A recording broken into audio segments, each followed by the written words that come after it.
तो गाइज ये जो सवाल है ना, ये आप अपने आप से भी पूछ सकते हैं किसी भी एक पर्टिकुलर मॉडल को रख के कि इसके अंदर जो चीजें मिल रही हैं क्या मैं उसमें सफिशिएंट हूं, अगर नहीं हूं तो मुझे अपर मॉडल बाय करना चाहिए, तो क्यों बाय करना चाहिए। गाइज मैं क्यों बाय करूंगा आईफोन 13, ये सवाल बहुत इंपॉर्टेंट है और इसका जो पहला पॉइंट है ना वही आपकी सारी डाउट्स क्लियर कर देगा। बस यहां पर आपको अपने मॉडल का नाम लिखना है, आईफोन 13 की जगह कोई सा भी मॉडल लिखना है। मान लीजिए आप कोई सा भी मॉडल बाय करना चाहते हैं, मॉडल लिखना और उसका एक अपर मॉडल लिखना है, आपकी सारी क्लैरिफिकेशन दूर हो जाएगी। अब यहां पर आईफोन 13 मैं इसलिए बाय करूंगा क्योंकि यहां पर आईफोन 13 इंडिया के अंदर बहुत महंगा लॉन्च हुआ है।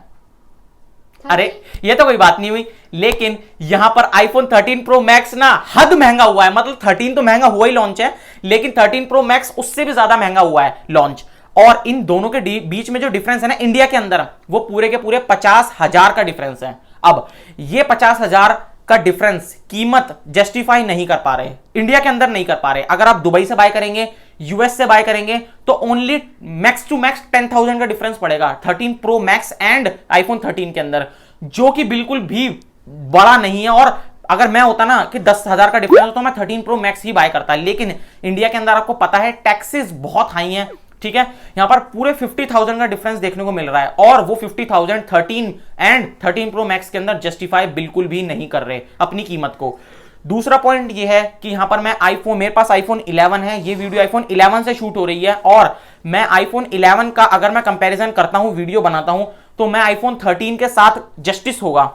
ये नहीं कि मैं 13 प्रो मैक्स के साथ वीडियो बनाऊंगा और बोलूंगा कि भाई देखो इसमें तो इतना डिफरेंस आ रहा है, नहीं, वो जस्टिस नहीं होगा क्योंकि 13 एंड 11 के अंदर दो कैमरे हैं, उनका कंपैरिजन करूंगा तो ज्यादा लोग देखेंगे। और तीसरा पॉइंट, इंडिया के अंदर हद आईफोन 11 बिका है, मतलब समझ रहे हैं इतना ज्यादा आईफोन 11 बिका है ना, जिसकी वजह से आईफोन 12 भी बहुत ज्यादा बिका है और यहां पर आईफोन 13 भी बहुत ज्यादा सेल होगा, जिसकी वजह से क्या होगा, आईफोन 13 के रिव्यू देखने वाले लोग बहुत ज्यादा होंगे। मैं ये अपना पर्सनल बता रहा हूं, लोग मुझसे पूछ रहे थे कि भाई आप क्यों बाय करोगे, तो मैं अपना पर्सनल बता रहा हूं। इसीलिए मैं आईफोन 13 के ऊपर अगर कंपैरिजन वीडियो बनाता हूं या आईफोन 13 का कैमरा टेस्ट करता हूं या आईफोन 13 से लेके कोई भी टेस्ट करता हूं ना, तो लोग बहुत ज्यादा वीडियोस देखने वाले हैं बजाय कि 13 प्रो मैक्स के अंदर, क्योंकि 50,000 का डिफरेंस है और ये डिफरेंस जस्टिस नहीं कर रहा। गाइस, जब हम यहां पर बात करते हैं सिंपली नॉच की, वो छोटी हो गई है 13 के अंदर भी, 13 प्रो मैक्स के अंदर भी सेम। डिस्प्ले साइज की, डिस्प्ले साइज 13 प्रो मैक्स का बड़ा है, 6.7 इंचेस है, लेकिन मुझे डिस्प्ले साइज 6.1 इंचेस जितना आईफोन 11 का है इतना सही लगता है।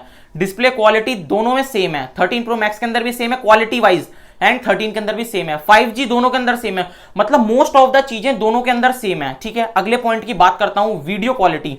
जी हां दोस्तों, वीडियो क्वालिटी के अंदर मुझे मेन कैमरे से लेना देना है ना, मुझे टेलीफोटो लेंस से लेना देना इतना, क्योंकि अपनी बात कर रहा हूं मैं, तुम्हें हो सकता है, ठीक है। अल्ट्रा वाइड से मुझे इतना कुछ लेना देना नहीं है। मेन कैमरा क्या, ब्लर बैकग्राउंड जो इनका नया फीचर आया है, सिनेमैटिक वीडियो आईफोन 13 के अंदर शूट कर सकते हैं। जी हां दोस्तों, आईफोन 13 के अंदर cinematic look, blurry background shoot कर सकते हैं और यही सेम फीचर आपको 13 प्रो मैक्स के अंदर भी देखने को मिलेगा। ब्लरी बैकग्राउंड यहां पर सिंपली शूट कर सकते हैं सिंपली, और बस डिफरेंस इतना है कि जो यहां पर 13 प्रो मैक्स के अंदर टेलीफोटो लेंस मिलेगा वो मिलेगा और इसके अंदर टेलीफोटो लेंस नहीं मिलेगा 13 के अंदर। अगला डिफरेंस हम बात करते हैं कैमरा को लेके ही। Low light performance 13 pro max की बहुत अच्छी होगी।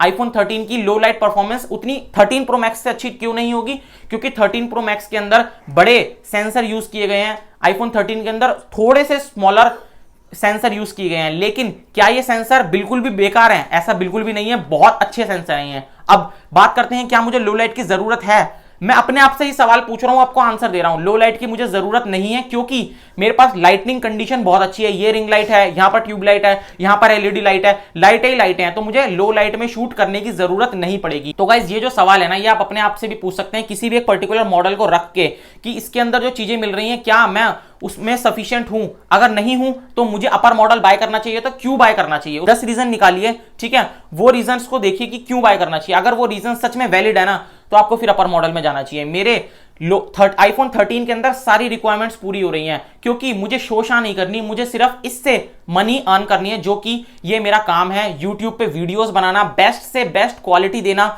जो मैं आईफोन 13 के अंदर इन्वेस्ट करके आपको दे पाऊंगा। अगर क्या आपको आईफोन 13 ही बाय कर लेना चाहिए? बिल्कुल भी नहीं, आईफोन 13 आपको बाय नहीं करना चाहिए जब तक आपकी रिक्वायरमेंट एक छोटे मॉडल से पूरी हो रही है। मेरी रिक्वायरमेंट्स, सारी रिक्वायरमेंट्स आईफोन 11 से पूरी हो रही हैं। जैसा कि आपको पता होगा कि मेरे पास एक ही आईफोन 11 है, ठीक है, दूसरा आईफोन 6s है जिससे मैं वीडियो शूट करता हूं, और 6s आज के जमाने में 6 साल पुराना फोन है और मैं उससे वीडियो शूट करता था फोन वाली, तो उससे क्वालिटी इतनी अच्छी नहीं आती थी। तो क्वालिटी अपग्रेड करने के लिए मेरे पास दो ऑप्शन थे, या तो आईफोन बाय कर लूं या डीएसएलआर बाय कर लूं। लेकिन यहां पर मैं आईफोन की तरफ जा रहा हूं क्योंकि इससे मैं बहुत प्रोडक्टिविटी चीजें और कर सकता हूं, डीएसएलआर से सिर्फ वीडियो ही शूट होगी। ठीक है, तो ये मेरा ओपिनियन है। आप इस ओपिनियन से कितना सहमत है कमेंट करके बताइए। आप अपनी जगह होते तो क्या करते, ठीक है, ये भी बताइए। बिल्कुल भी आपको आईफोन 13 बाय करने की जरूरत नहीं है जब तक आपको उस चीज की रिक्वायरमेंट ना हो। ठीक है, तो see you soon in next video.